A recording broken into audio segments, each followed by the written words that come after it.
Hello student, आप सभी का हमारे यूट्यूब चैनल ज्ञान कुंज मंगू सर में स्वागत है। पिछली बार जो बच्चों हम प्रीवियस क्लास में जो हम डिस्कस कर रहे थे वो परमाणु और नाभिक के बारे में आपको डिस्कस करा रहे थे। क्लियर है ना?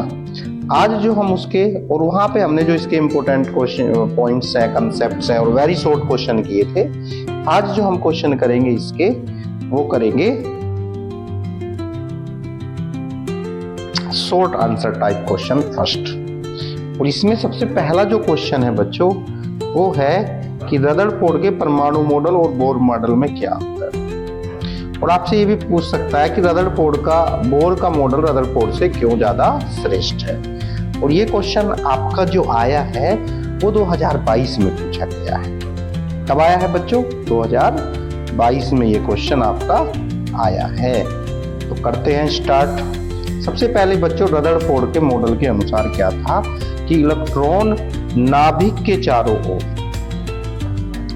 इलेक्ट्रॉन जो है वो नाभिक के चारों ओर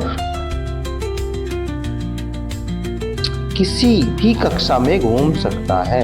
ये बताया गया किसी भी कक्षा में घूम सकता है।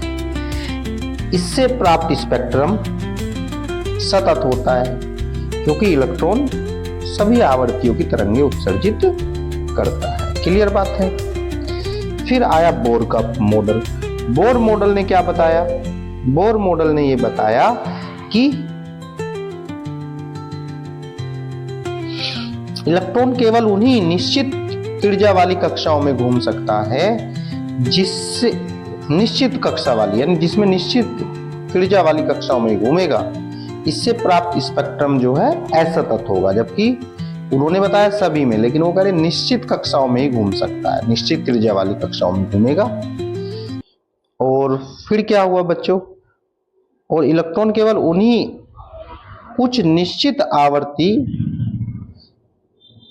की तरंगें उत्सर्जित करेगा। जबकि रदरफोर्ड ने क्या बताया? सभी आवर्तियों को उत्सर्जित करेगा, लेकिन यहाँ पे वो करा कुछ निश्चित आवर्तियों को उत्सर्जित करेगा। ये आपका बताया गया।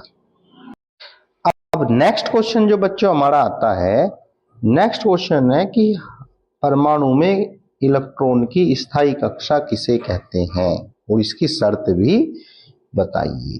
या परमाणु में इलेक्ट्रॉन की स्थायी कक्षा की क्या विशेषताएं होंगी, ये आपको बताना है। तो फिलहाल क्वेश्चन की शुरुआत करते हैं जी।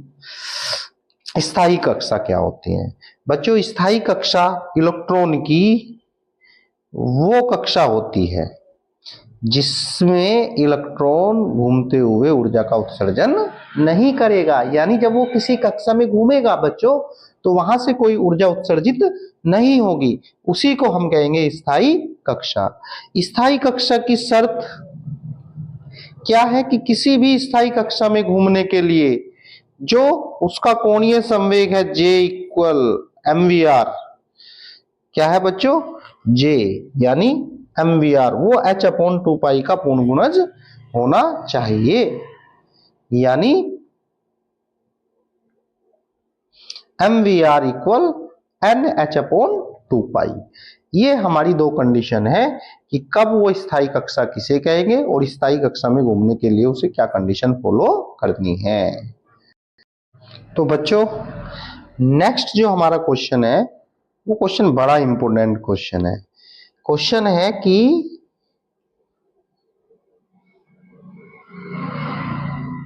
हाइड्रोजन परमाणु के प्रथम उत्तेजन विभव का क्या अर्थ है और इसका मान क्या है। तो बच्चों प्रथम उत्तेजन विभव क्या होता है? वह न्यूनतम त्वरक विभव जो किसी इलेक्ट्रॉन को इतनी ऊर्जा दे सके कि वह इलेक्ट्रॉन किसी परमाणु को ऊर्जा स्थानांतरित करके उसे क्या कर दे? उत्तेजित कर सके। यानी किसी इलेक्ट्रॉन को वो इतनी ऊर्जा दे सके कि वो परमाणु को वो ऊर्जा देकर उसे क्या कर दे? उत्तेजित कर दे। तो वही क्या कहलाएगा हमारा? वो कहलाएगा बच्चों प्रथम उत्तेजन विभव कहलाएगा। और उत्तेजन विभव की जो वैल्यू होती है बच्चों वो होती है 10.2 वोल्ट। कितनी होती है? 10.2 वोल्ट। नेक्स्ट क्वेश्चन, हाइड्रोजन परमाणु के आयनन विभव का क्या अर्थ है? तो बच्चों, वह न्यूनतम त्वरक विभव जो किसी इलेक्ट्रॉन को इतनी ऊर्जा दे सके कि वह किसी परमाणु को ऊर्जा स्थानांतरित करके आयनित कर दे उसे, तो उसे ही क्या कहेंगे हम? आयनन विभव कहेंगे। और हाइड्रोजन परमाणु का जो आयनन विभव होता है बच्चों, वो होता है आपका कितना? 13.6 इलेक्ट्रॉन वोल्ट। नेक्स्ट क्वेश्चन हमारा है, नेक्स्ट क्वेश्चन है बच्चों कि अगर हमारा हीलियम का कोई परमाणु है, नाभिक है, जेड की वैल्यू 2 होगी, तो ऊर्जा बतानी है। तो बच्चों, उत्तेजित अवस्था में ऊर्जा का जो फार्मूला होता है वो होता है E equal minus Z square 13.6 upon n square electron volt. और एन की वैल्यू हमें कितनी लेनी है? जेड की वैल्यू 2 है, एन की वैल्यू भी 2 है। तो इस फार्मूले में एन की जगह एन का मान, जेड की जगह जेड का मान रखेंगे, तो आपका फाइनल आंसर आएगा 13.6 इलेक्ट्रॉन वोल्ट। क्लियर है ना बात? नेक्स्ट क्वेश्चन हमारा कि हाइड्रोजन परमाणु की आयनन ऊर्जा दे रखी 13.6 इलेक्ट्रॉन वोल्ट, ठीक है ना? आयनन ऊर्जा पूछ रहा है बच्चों। तो हाइड्रोजन परमाणु की जो आयनन ऊर्जा होती है भाई, वो कितनी होती है? दे रखी 13.6 इलेक्ट्रॉन वोल्ट। और हीलियम नाभिक के लिए जो आयनित ऊर्जा होती है वो क्या होगी? वो होगी E equal E infinity minus E1। E infinity की वैल्यू क्या होगी? 0 होगी। और E n का formula minus Z square 13.6 electron volt upon n square, minus का माइनस माइनस प्लस हो जाएगा भाई, और शुरू में तो 0 ही हो गया, तो जेड की जगह जेड का मान रख देंगे। कितना है? 2 2 2 जा 4। आंसर कितना आएगा? 14.4 इलेक्ट्रॉन वोल्ट। अब हमारा नेक्स्ट क्वेश्चन है, देखिए क्वेश्चन क्या है हमारा कि बोर का जो बोर हमारा है उसके अभिगणितों को लिखना है। बोर की कौन कौन से प्रारूप हैं? हाइड्रोजन परमाणु की बोर कक्षा की त्रिज्या के लिए सूत्र भी आपको बताना है। यह आपका क्वेश्चन क्या आएगा? बोर के परमाणु प्रारूप की परिकल्पना कीजिए।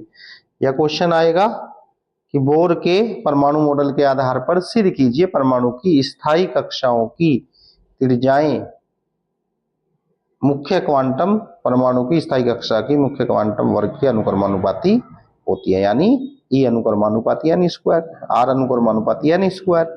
यह आपसे क्वेश्चन पूछेगा हाइड्रोजन परमाणु के कक्षा की त्रिज्या के लिए व्यंजन लिखिए। अब इस क्वेश्चन को सोल्व कैसे करेंगे वो देखते हैं जी। अब क्या होगा जी? आप जानते हो जो कोणीय संवेग होता है बच्चों, कोणीय संवेग का फार्मूला mvr इक्वल किसके होता है? nh अपॉन 2 के। और एक रिलेशन हम पहले निकाल चुके इक्वेशन 1 से। अब हम क्या करेंगे, जो इक्वेशन नंबर हमारी कौन सी है? 2 है, इक्वेशन 2 का स्क्वायर करेंगे और पहले वाली इक्वेशन से उसको डिवाइड करेंगे। ये कर दिया हमने, और डिवाइड करने के बाद हमारा ये रिजल्ट बनेगा इक्वेशन नंबर 3। और यहाँ जो है यही स्थायी कक्षाओं की त्रिज्या का व्यंजक है। इसमें जितने भी एप्सिलॉन नोट है, एच है, पाई है, ई है, जेड है, वे सब क्या है बच्चों? कांस्टेंट है। और यहाँ से एक रिजल्ट ये भी निकलता है कि जो त्रिज्या होती है वो डायरेक्टली प्रोपोर्शनल होती है किसके? एन स्क्वायर के।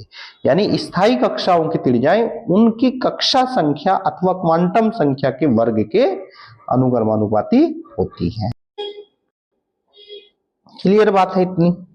और अगर हम हाइड्रोजन परमाणु के जेड की वैल्यू कितनी रख देंगे? 1 रख देंगे, तो फार्मूले में एन की जगह आर की जगह एन की जगह 1 रख देंगे, तो ये हमारा सूत्र आ जाएगा बोर की प्रथम मॉडल के लिए। और बच्चों इसकी जो त्रिज्या होती है बोर के लिए तो कितनी होती है? इसका मान 0.53 एंगस्ट्रॉम। क्लियर है ना? और ये कॉमन एरर है भाई। कॉमन एरर क्या होती है कि इलेक्ट्रॉन के वेग के लिए व्यंजक प्राप्त करने के लिए भी निगमन इसी प्रकार से आरंभ करते हैं, इसलिए छात्र जो है इसमें थोड़ी सी मिस्टेक कर देते। रदरफोर्ड के परमाणु मॉडल की व्याख्या। तो रदरफोर्ड का परमाणु मॉडल सब जानते हैं भाई, क्या है? पहला क्या है रदरफोर्ड के परमाणु मॉडल में कि समधन आवेश उसके नाभिक पर होता है, उसकी त्रिज्या कितनी होती है? परमाणु के केंद्र पर 10⁻⁻15 मीटर के सूक्ष्म गोलाकार स्थान में रहता है, जिसे क्या कहते हैं? नाभिक कहते हैं। क्या कहते हैं जिसे? नाभिक। और नाभिक धनावेशित होता है और 10⁻−10 मीटर कोटि की त्रिज्या वाले खोखले गोले में इलेक्ट्रॉन वितरित रहते हैं, यानी फैले हुए होते हैं। इन इलेक्ट्रॉनों का कुल ऋणावेश नाभिक के धनावेश के बराबर होता है। किसके बराबर होता है? नाभिक के धनावेश के बराबर। अगला क्या क्वेश्चन है जी? ये इलेक्ट्रॉन नाभिक के चारों ओर निश्चित वर्तीय कक्षाओं में चक्कर लगाते हैं। इसके लिए आवश्यक अभिकेंद्र बल जो है इलेक्ट्रॉन और नाभिक के बीच वैद्युत आकर्षण बल से प्राप्त होता है। अब बच्चों इसके मॉडल की कुछ कमियां भी रही, रदरफोर्ड के परमाणु मॉडल की कुछ कमियां भी रही। ये परमाणु के स्थायित्व के बारे में अच्छे से नहीं बता पाया बच्चों, यानी क्योंकि नाभिक के चारों ओर घूमते इलेक्ट्रॉन में त्वरण होता है। क्या होता है? त्वरण। और विद्युत गति विज्ञान के अनुसार त्वरित आवेश कण विद्युत चुंबकीय तरंगे के रूप में ऊर्जा उत्सर्जित करेगा, और नाभिक के चारों ओर विभिन्न कक्षाओं में घूमते हुए इलेक्ट्रॉन से भी विद्युत चुंबकीय तरंगे लगातार निकलती रहेंगी। इस प्रकार ऊर्जा का ह्रास होगा और वर्तीय मार्ग की त्रिज्या लगातार घटती जाएगी और अंत में वो नाभिक में गिर जाएगा। इससे परमाणु का स्थायित्व नहीं बचेगा। तो ये आपके परमाणु के स्थायित्व के बारे में भी अच्छे से डिफाइन नहीं कर पाया। तो प्यारे बच्चों, आज की क्लास को यहीं समाप्त करते हैं, फिर मिलेंगे इसके नेक्स्ट पार्ट में। तब तक के लिए आप अपनी तैयारी को अच्छे से करते रहिए और हम आपके लिए नेक्स्ट क्लास में फिर नेक्स्ट अच्छे टॉपिक इसी चैप्टर के लेके आएंगे।